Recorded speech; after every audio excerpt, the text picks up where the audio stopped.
Écoute bien ce que je vais te dire. J'en ai vu des gens comme toi qui se battent jour après jour, qui se lèvent tôt, qui bossent dur et qui pourtant restent coincés dans la même galère. Tu sais pourquoi? Parce qu'on nous a programmés pour rester pauvres. Le légendaire Bob Proctor, un monsieur qui avait vraiment compris le game de la richesse, paix à son âme, avait identifié 5 mentalités toxiques qui maintiennent 99% des gens dans la misère totale. Et crois-moi, ça fait mal quand tu réalises que tu les as toutes. Tu vois tous ces gens autour de toi qui se plaignent de leur salaire, qui attendent la fin du mois comme le Messie. Ils sont prisonniers de ces mentalités, exactement comme je l'étais avant. Chaque matin, même métro, même boulot, même facture qui s'empile, la routine qui te bouffe l'âme. Je vais être cash avec toi. Si tu continues comme ça, dans 10 ans, tu seras exactement au même point. Peut-être même pire. Tu veux vraiment continuer à regarder les autres réussir pendant que tu galères, à voir tes rêves partir en fumée pendant que d'autres vivent leur meilleure vie? Ces 5 mentalités, elles sont ancrées en toi tellement profondément que tu ne les vois même plus. C'est comme un poison qui coule dans tes veines, qui te paralyse, qui t'empêche d'avancer. Mais aujourd'hui, on va les identifier et les arracher une par une. Prépare-toi parce que ce que je vais te dire va peut-être te choquer, mais c'est la réalité brute. Si tu es prêt à entendre la vérité, si tu es prêt à vraiment changer ta vie, reste jusqu'à la fin. Parce que ces 5 mentalités, une fois que tu les comprends, tu ne pourras plus jamais voir le monde de la même façon. Numéro 1. La mentalité de victime. Écoute-moi bien parce que ce que je vais te dire, ça va peut-être te faire mal, mais c'est pour ton bien. Tu sais ce qui me rend complètement dingue? Quand je vois des gens autour de moi, dans le métro, au boulot, dans la rue, qui passent leur temps à se plaindre.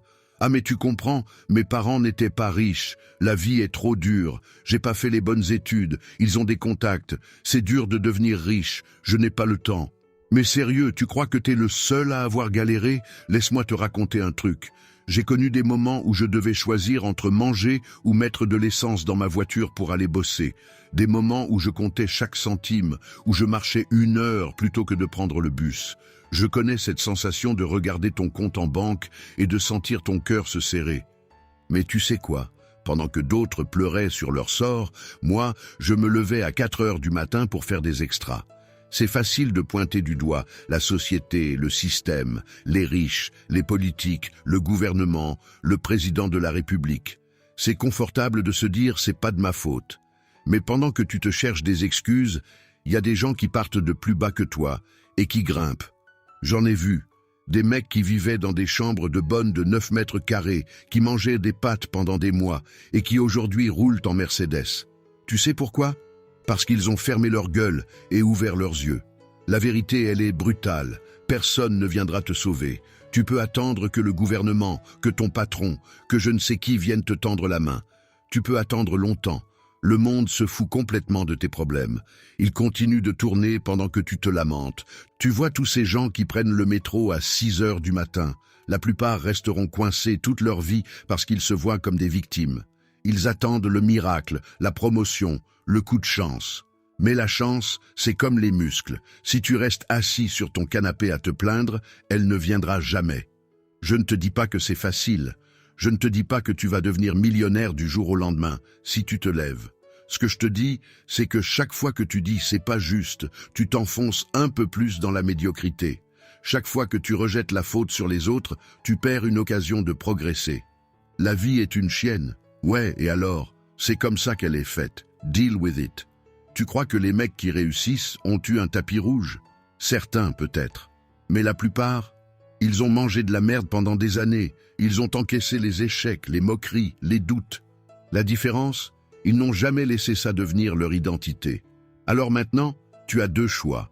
Continuer à te plaindre et rester exactement là où tu es, ou te bouger le cul et commencer à prendre le contrôle de ta vie. C'est brutal, c'est dur, mais c'est la réalité. Et la réalité, elle s'en fout de tes sentiments. Numéro 2, la peur du risque. Tu veux que je te dise un truc qui me fait vraiment rire? Non, en fait, ça me fait plus pleurer qu'autre chose. Je vois ces gens tous les jours qui rêvent de rouler en Porsche, qui fantasment sur les villas avec piscine, qui parlent de devenir leur propre patron. Mais dès qu'il faut sortir 100 € de leur poche pour investir dans quelque chose, putain, ils deviennent plus blancs qu'un cachet d'aspirine. Laisse-moi te raconter un truc personnel.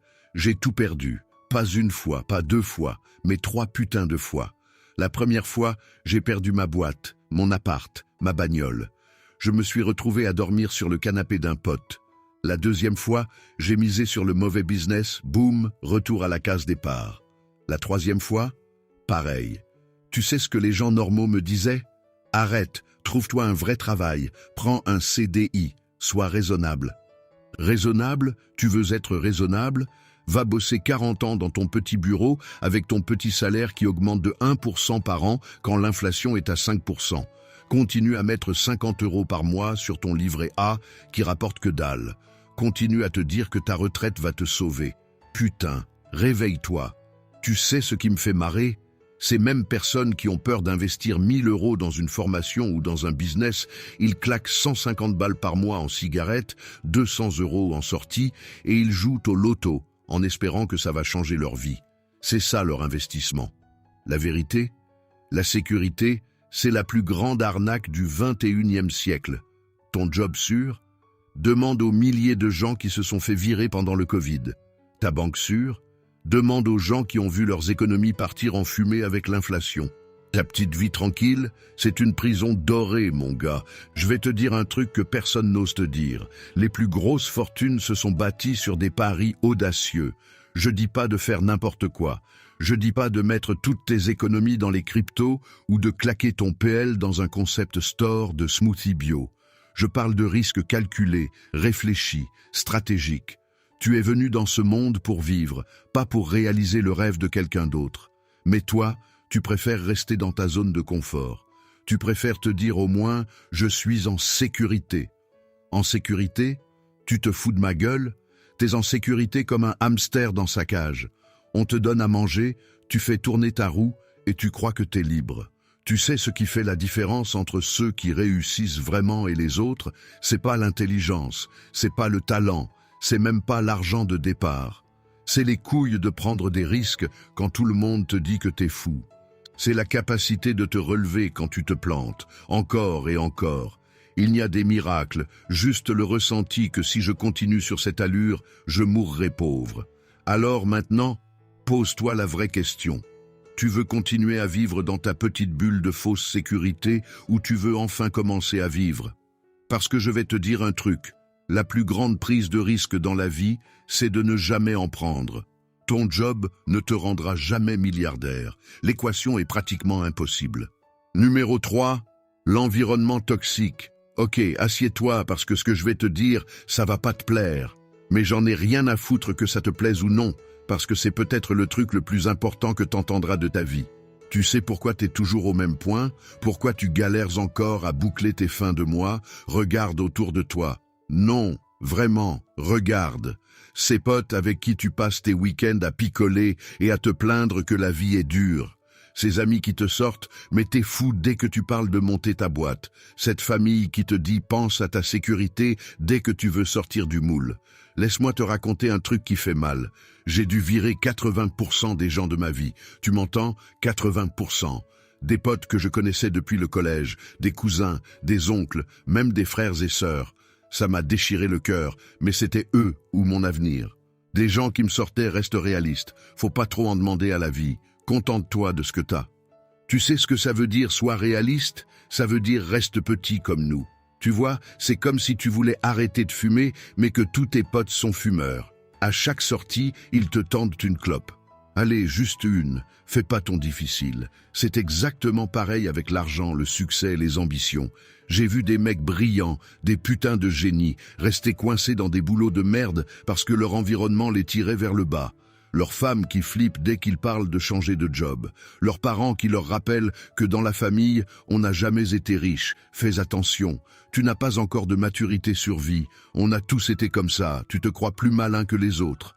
Leurs potes qui se foutent de leur gueule quand ils parlent d'investir ou d'entreprendre. C'est mathématique, mec. Tu passes tes journées avec des losers qui se plaignent. Devine quoi? Tu deviens un loser qui se plaint. Tu traînes avec des winners qui se bougent le cul? Tu commences à te bouger le cul. C'est aussi simple que ça. Tu marches avec 9 millionnaires, le 10e c'est toi. Tu marches avec 9 malheureux, le 10e c'est toi. Ce n'est même pas un débat. La science l'a déjà prouvé. Mais je vais te dire un truc, c'est la décision la plus dure que tu prendras de ta vie. Parce que ces gens, tu les aimes. Ce sont tes potes de toujours, ta famille, tes racines. Et les virer de ta vie, ça fait mal. Ça fait putain de mal. Tu te sens seul, tu doutes, tu te demandes si t'as pas fait une connerie. Mais tu sais ce qui fait encore plus mal. Te réveiller à 50 ans, regarder en arrière et réaliser que t'as gâché ta vie à cause de la mentalité médiocre des autres. Réaliser que t'as enterré tes rêves pour faire plaisir à des gens qui n'en avaient rien à foutre de ton potentiel. Alors maintenant, t'as un choix à faire. Soit tu continues à te traîner dans cette mare de médiocrité avec tes potes qui te tirent vers le bas, soit tu prends les décisions difficiles. Tu coupes les ponts avec les toxiques, tu cherches des gens qui te tirent vers le haut, tu construis un environnement qui nourrit tes ambitions au lieu de les tuer. C'est brutal. Ouais. C'est injuste? Peut-être. Mais c'est ça ou rester pauvre. À toi de choisir. Mentalité numéro 4 qui te bloque pauvre, c'est le rapport malsain à l'argent. Écoute-moi bien, parce que ce que je vais te dire là, ça va peut-être te choquer, mais ça pourrait changer ta vie. Tu sais ce qui me fait péter un câble? Quand j'entends ces phrases à la con, l'argent ne fait pas le bonheur, les riches sont forcément malhonnêtes. S'il est riche, c'est parce qu'il fait des choses louches, c'est plus noble d'être modeste. Mais tu sais qui dit ça? Des gens qui sont fauchés, toujours des pauvres qui disent des trucs pareils, des gens qui galèrent à payer leurs factures à la fin du mois et qui se donnent bonne conscience avec ces conneries. Laisse-moi te raconter un truc personnel. J'ai grandi dans une famille où parler d'argent, c'était comme parler de cul à un curé.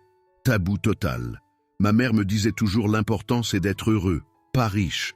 Tu parles. Elle disait ça en comptant ses centimes pour acheter du pain.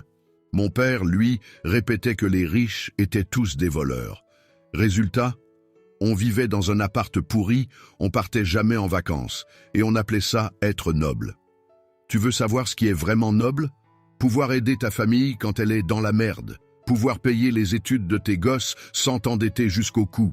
Pouvoir faire un don à une association sans regarder ton compte en banque. Ça, c'est noble. Mais non. On préfère se raconter des histoires. L'argent corrompt, plus t'es riche, plus t'es con. Mais va dire ça quand ton gamin a besoin de soins que tu peux pas payer. Va dire ça quand ta bagnole tombe en panne et que t'as pas les moyens de la réparer. Va dire ça quand tu dois choisir entre payer ton loyer ou manger correctement. L'argent, c'est comme l'oxygène, mec. Essaye de vivre sans oxygène. On verra si tu continues à philosopher sur la noblesse de ne pas respirer. C'est un outil, rien de plus, rien de moins. C'est pas bon, c'est pas mauvais, c'est juste nécessaire. Tu sais ce qui est dingue? Les mêmes personnes qui crachent sur l'argent sont les premières à pleurer qu'elles n'en ont pas assez. Les mêmes qui disent que les riches sont des connards rêvent secrètement d'être riches. Quelle putain d'hypocrisie. J'ai vu des gens refuser des opportunités en or parce qu'ils avaient cette mentalité de merde sur l'argent. Des mecs qui refusaient une augmentation parce que c'est pas bien de gagner plus que les autres. Des nanas qui sabotaient leur business parce qu'elles avaient peur de devenir comme ces riches. C'est quoi ce délire? Et tu sais, ce qui est encore plus fou, plus tu as cette mentalité négative envers l'argent, plus il te fuit. C'est comme si tu détestais les femmes et que tu voulais te marier. Ça marche pas comme ça, bordel. Alors maintenant, tu as deux options. Soit tu continues avec tes croyances limitantes à la con sur l'argent et tu restes dans ta zone de confort de pauvre noble, soit tu commences à voir l'argent pour ce qu'il est vraiment, un outil qui peut te donner la liberté. C'est dur à entendre? Tant mieux. La vérité fait mal, mais elle libère. Continue à te mentir si tu veux, mais ne viens pas pleurer quand tu seras toujours au même point dans 10 ans. 5e mentalité qui te bloque pauvre, c'est le manque d'éducation financière. Écoute bien ce que je vais te dire. Tu sais ce qui me rend dingue?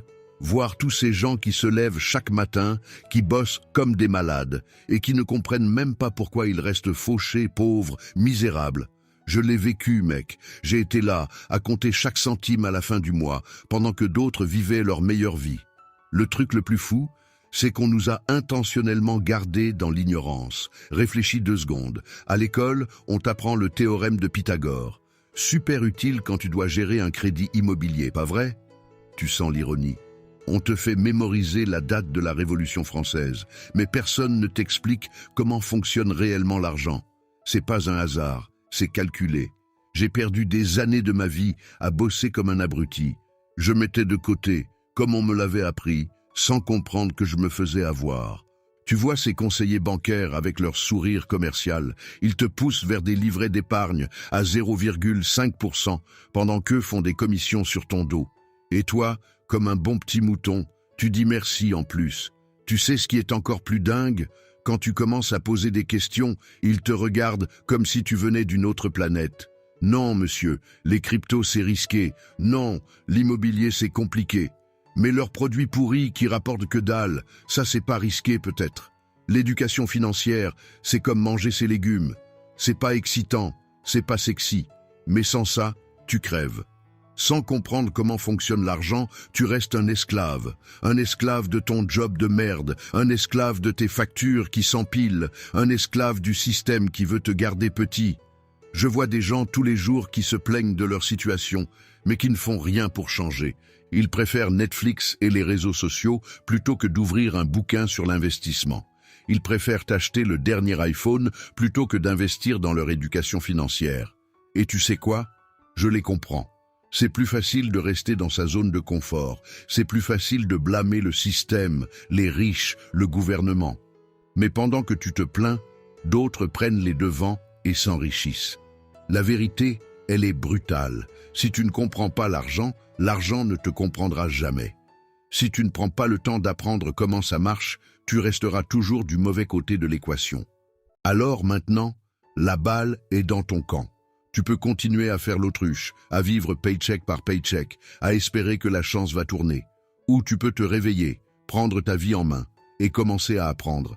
C'est pas facile, c'est pas rapide, mais c'est le seul chemin vers la liberté financière. La question est simple, tu veux rester un esclave ou tu veux devenir le maître de ton argent? À toi de choisir, mais ne viens pas pleurer dans 10 ans quand tu seras toujours au même point. Et voilà, maintenant tu sais, ces 5 mentalités qui t'empêchent de devenir riche, elles sont là, bien ancrées dans ton esprit. La question est, qu'est-ce que tu vas en faire? Tu vas continuer à te plaindre, à pointer du doigt les autres, le système, la malchance, ou tu vas enfin prendre les choses en main? Écoute, je te parle pas de devenir millionnaire du jour au lendemain. Je te parle de sortir de cette prison mentale que tu t'es construite. J'ai été là où tu es. J'ai connu ces nuits blanches à compter les centimes, ces fins de mois impossibles. Si cette vidéo t'a secoué, tant mieux. C'était le but. Maintenant, soit tu retournes à ta petite vie confortable de victime, soit tu décides de tout changer. Le choix t'appartient, mais ne viens pas pleurer dans 6 mois quand tu verras que rien n'a changé dans ta vie. La vérité fait mal, mais elle libère. À toi de jouer maintenant.